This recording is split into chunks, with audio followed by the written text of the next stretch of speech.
No Japão, uma terra que, apesar do desenvolvimento tecnológico, ainda é imbuído de uma grande crença no sobrenatural, existe um conceito folclórico macabro, já retratado por muitas lendas e até mesmo nos populares mangás, e que também frequentemente estampa sites de ocultismo em japonês, o Kodoku. Dita como sendo uma forma de feitiçaria, o conceito de Kodoku consiste no acúmulo de diversos animais peçonhentos e venenosos em um jarro ou caixa para que eles eventualmente matem e devorem uns aos outros. Daí, o último animal a restar vivo terá absorvido todo o poder, peçonha e veneno dos outros, tornando-se uma arma letal nas mãos do mago, que pode usar o animal para matar qualquer coisa, ou mesmo extrair seu veneno. Contudo, no Japão, essa lenda sinistra pode ser usada como uma metáfora. Quando se mistura o mal com o mal, veneno com veneno, dificilmente algo bom e saudável sairá dali. Embora seja apenas uma lenda, não podemos dizer, todavia, que este conceito de Kodoku nunca foi efetuado na história, mesmo que sem o intuito de criar um grande mal ou veneno. Se houve um caso onde esse conceito foi seguido quase que à risca, foi o da prisão de Abu Ghraib, no Iraque ocupado pelos Estados Unidos, e aqui entenderemos o porquê. Em 2003, o Iraque de Saddam Hussein foi invadido por tropas norte-americanas durante a Operação Shock and Awe. Os céus de Bagdá foram clareados à noite pelos bombardeios e o país foi tomado de assalto nos dias seguintes, com o exército iraquiano pouco conseguindo fazer para barrar a fúria americana. Essa campanha contra Saddam Hussein fazia parte de uma campanha maior do presidente americano George W. Bush contra os supostos apoiadores do 11 de setembro, uma campanha que ficaria conhecida como Guerra ao Terror.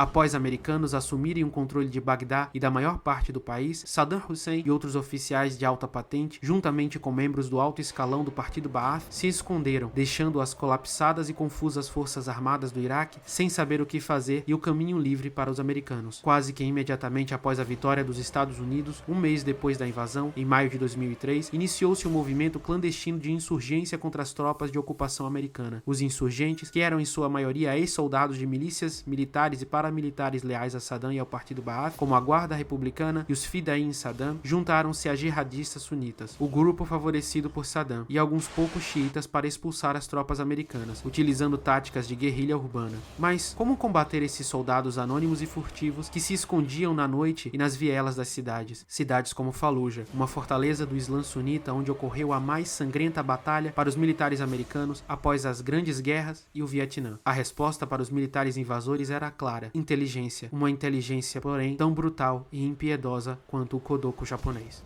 A prisão de Abu Ghraib foi um complexo prisional em Abu Ghraib, no Iraque, a oeste de Bagdá. A prisão foi inaugurada na década de 1950 por construtores ocidentais a mando do governo iraquiano, quando o país ainda era um reino liderado pelo rei Faisal II e já naquela época acabou tornando-se infame pelo tratamento dado aos prisioneiros, em sua maioria políticos. A partir da década de 1970, a prisão foi usada por Saddam Hussein para o mesmo fim de encarcerar presos políticos. Todavia, em 2002, ela praticamente fechou após conceder anistia aos presos políticos lá confinados. Depois da invasão em 2003 e a deposição de Saddam, ela foi reativada e reformada para ser usada pelos Estados Unidos da América e o novo governo iraquiano para prender suspeitos de terrorismo e insurgência até 2006, período onde ficou conhecida mundialmente. Abu Ghraib serviu tanto como Forward Operating Base, isto é, uma base militar comum, quanto como centro de detenção do exército. Apesar de originalmente servir como prisão conjunta dos Estados Unidos com o novo governo iraquiano, seu aliado, ela acabou sendo administrada somente pelos Estados Unidos e abrigava aproximadamente 7.490 prisioneiros nos idos de março de 2004, a maioria deles suspeitos, isto mesmo, suspeitos, não detentos ou condenados, de terrorismo e guerrilha contra as forças americanas, ou mesmo de lealdade ao antigo regime, o que automaticamente já implicava nas duas primeiras coisas na mente dos seus administradores. Até abril de 2004, logo na primeira fase da ocupação americana do Iraque, ao mesmo tempo em que ocorria a cruenta Batalha de Fallujah, já citada anteriormente, ninguém suspeitava do terror indescritível que por lá se passava, até que a CBS News, um dos maiores veículos de mídia dos Estados Unidos, teve acesso a mídias dos abusos lá cometidos e os levou ao ar em 28 de abril. Um artigo foi publicado por Seymour M. Hersh, famoso por já ter coberto os crimes de guerra dos Estados Unidos no Vietnã, na revista The New Yorker, postado online em 30 de abril e publicado dias depois na edição de 10 de maio, produzindo um dos maiores escândalos da história recente dos Estados Unidos. O que o regime de Saddam Hussein fazia em Abu Ghraib jamais poderia ser comparado em nível, grau ou gênero com que os americanos viriam a fazer na prisão em apenas poucos meses em solo iraquiano: tortura, espancamento e o chamado waterboarding, isto é, o afogamento simulado, que eram as violações mais leves, comuns e rotineiras dentre as 4 paredes tingidas de sangue, como mostram a fotografia do lugar. As fotos obtidas e publicadas pela CBS mostram uma realidade chocante e difícil de se acreditar. Enquanto abusam fisicamente e moralmente de prisioneiros iraquianos nus, com sacos na cabeça, torturadores como a soldada Lindy England e o sargento Frederick sorriem e se divertem. Lindy e outros soldados femininos também têm fotos sorrindo e fazendo um sinal de joinha com cadáveres de iraquianos mortos. Em uma das fotos, Lindy aparece com prisioneiros iraquianos nus fazendo um sinal de arminha com as mãos. Um relatório do general americano M. Antonio Taguba, originalmente não destinado à divulgação pública, foi obtido pelo jornal The New Yorker. Neste relatório, ele listou alguns dos métodos de tortura perpetrados pela inteligência militar americana por meio dos soldados e adidos mercenários da 372ª Companhia de Polícia Militar Americana: quebrar luzes químicas e derramar o líquido fosfórico nos detidos, derramar água fria em detentos nus, espancar os detidos com cabos de vassoura e uma cadeira, ameaçar os detentos do sexo masculino com estupro, permitir que um guarda da polícia militar suturasse a ferida de um detento ferido após ser jogado contra a parede de sua cela, sodomizar um detento com uma luz química e um cabo de vassoura e usar cães de trabalho militar para assustar e intimidar os detentos com ameaças de ataque e, em um caso, realmente usá-lo para morder um detento. No relatório do general Taguba, ainda diz: obtive declarações detalhadas de testemunhas e a descoberta de evidências fotográficas extremamente gráficas, ou seja, as mesmas e mais fotografias e vídeos feitos pelos soldados durante os abusos, que por sua vez foram apenas mencionadas e não incluídas em seu relatório, disse Taguba, por causa de sua natureza extremamente sensível. Como as fotos e vídeos, que ao todo chegaram a ser cerca de 1.800 mídias, evidenciaram que a tortura não era apenas física, mas principalmente moral e psicológica. Em uma delas, um detento posa para fazer parecer que está fazendo sexo oral em outro prisioneiro. Em outra, a já citada Lindy England, com um cigarro pendurado na boca, faz um alegre sinal de positivo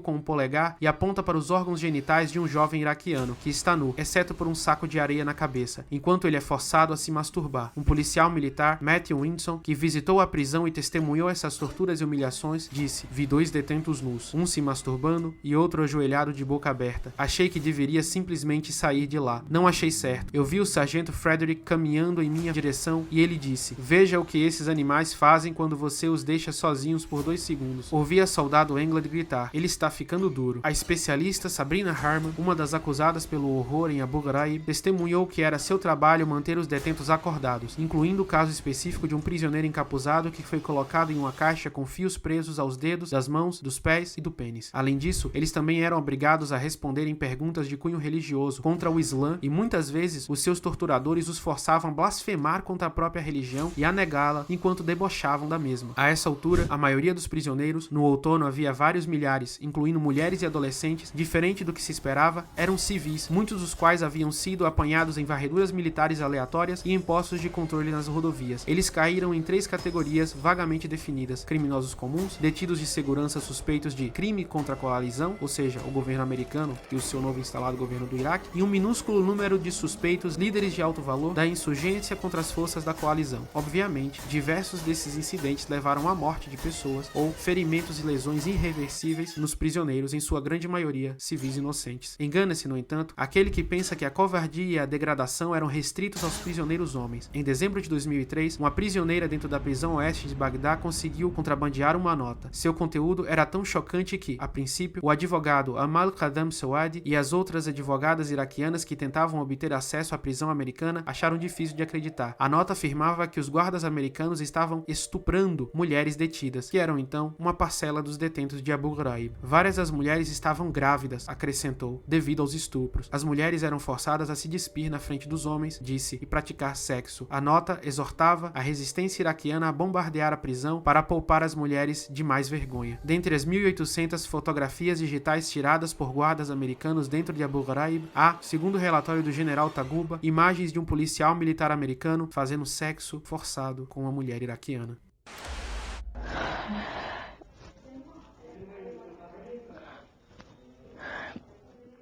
عادية بيها كتفوني قالوا ليش ما ترضي تحكي الحقيقة قلت لهم أنا ما أدري شيء، أنا أحكي الحقيقة. عاد من عندهم واحد اسمه راني كتفني من ورا شد عيوني. قالت ما يعني ما ترضين مو تحكين؟ قلت له دا اقول لك اني ما عندي شيء،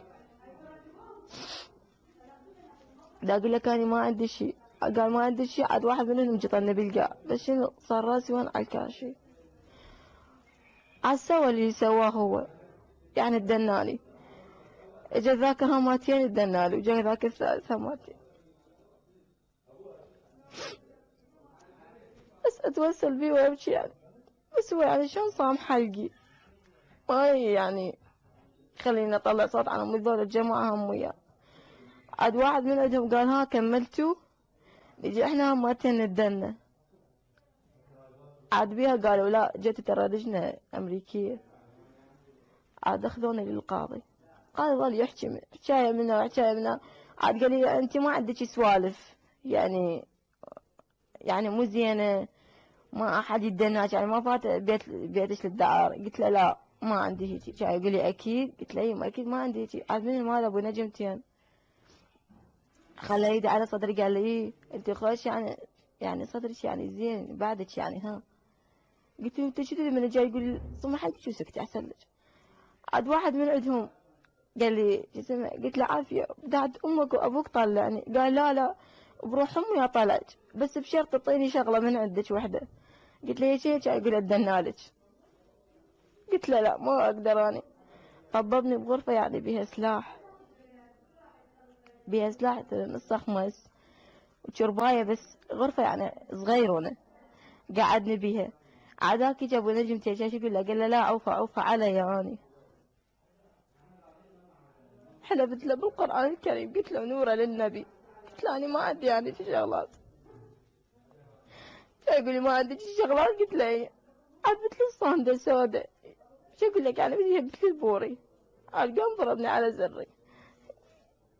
قلت له يعني شو تريد يعني؟ قلت له يعني اقول لك يعني اخذ من عندي. قلت له بس انا ما اقدر، انا مو مثل لك حاب يعني اعطيني ذيك الشغلات. قال شوف احنا الشيء اللي نريده ناخذه والشيء اللي ما نريده نقتله يعني خلاص.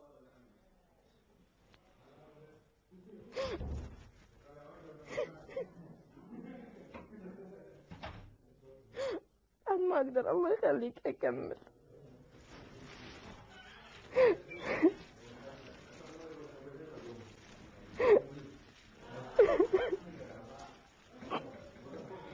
قلت له أنتم مجرد جايين على سلاح زين شو كنتوا تدورون على نسوان؟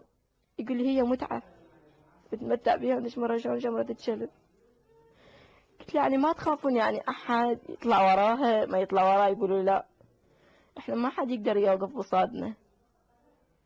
يقول بس شوفي أنت يعني إحنا سوينا صحيح وياك هاي السواية، سوينا وياه فوق إحنا أربعتنا سوينا وياك، بس هذا طلعت نكتلك. قلت له ليش؟ قال ما عندي شيء. جاي يقول لي حتى لو تسوي بحي العامل نكتلش اكو بيهم ما حد صورني. من دا يصور يعني ما قبلت. درت وجهك يسبقني براجي. قال لا دير وجهك عم نحفظ شكلي الزين.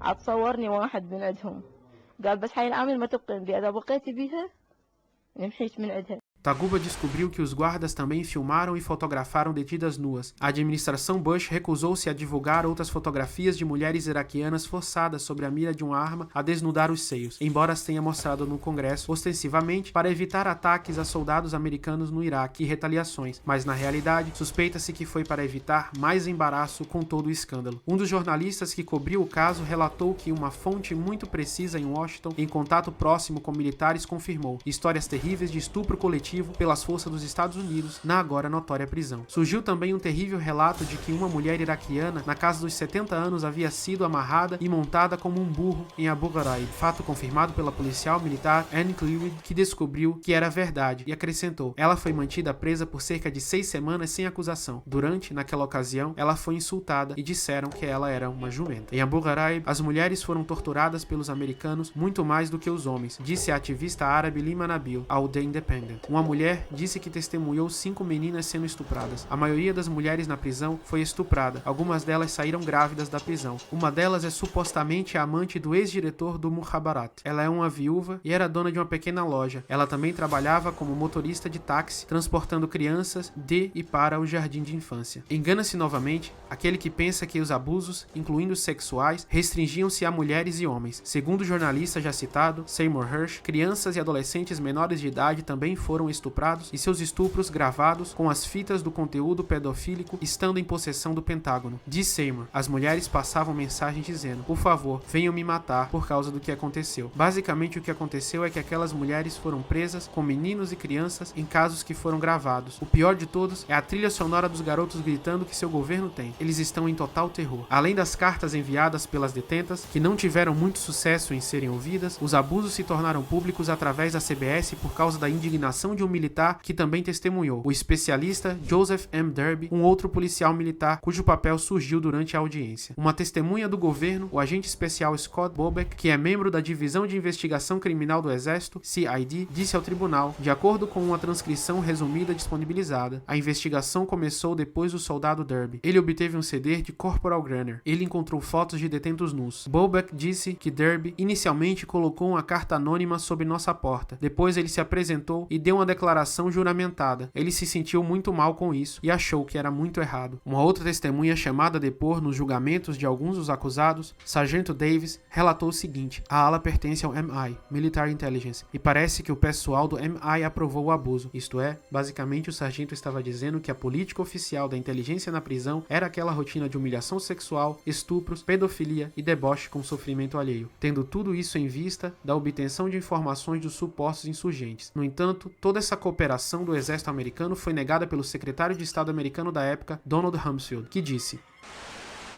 And it's been a body blow for all of us. But it doesn't represent America. It doesn't represent American values. It doesn't represent the values of you, each of you here in this room. I know that, you know that, your families know that.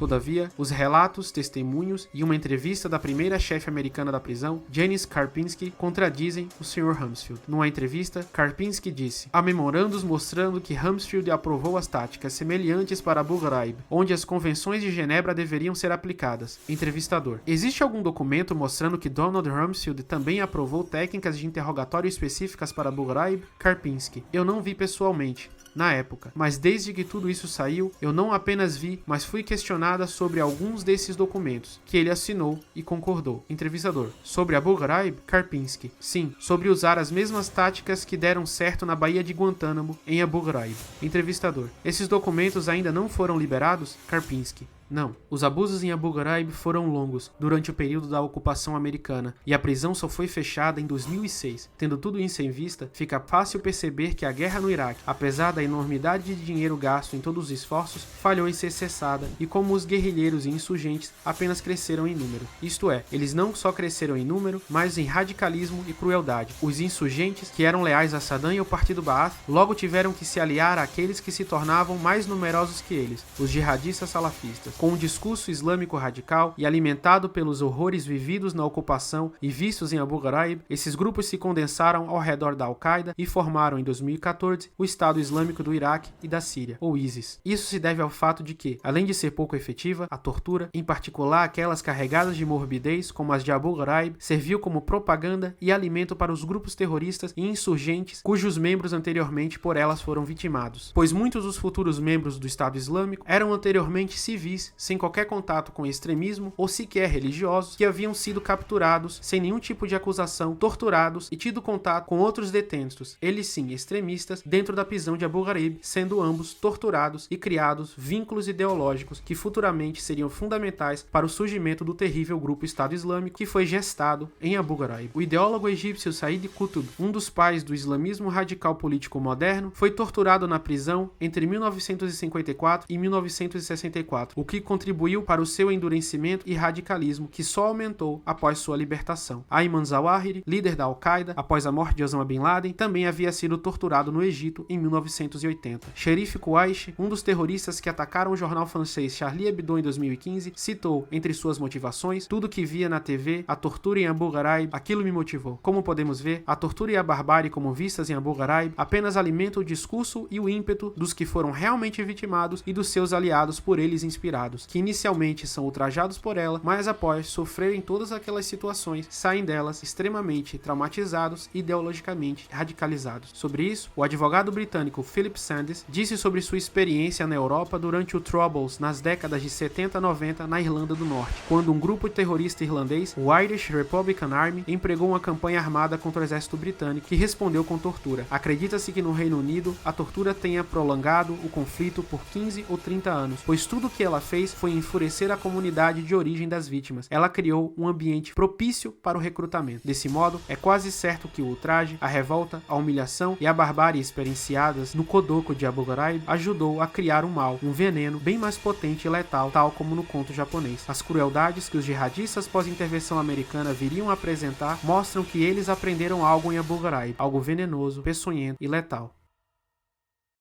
E é isso, pessoal. Se você gostou desse vídeo, não deixa de deixar seu like, compartilhar com seus amigos, siga a página História Islâmica nas redes sociais, conheça também nossa plataforma de cursos, onde você vai ter aulas sobre os mais variados temas da história do mundo islâmico. E assalamu alaikum, até a próxima, aqui na página História Islâmica com Mansur Peixoto.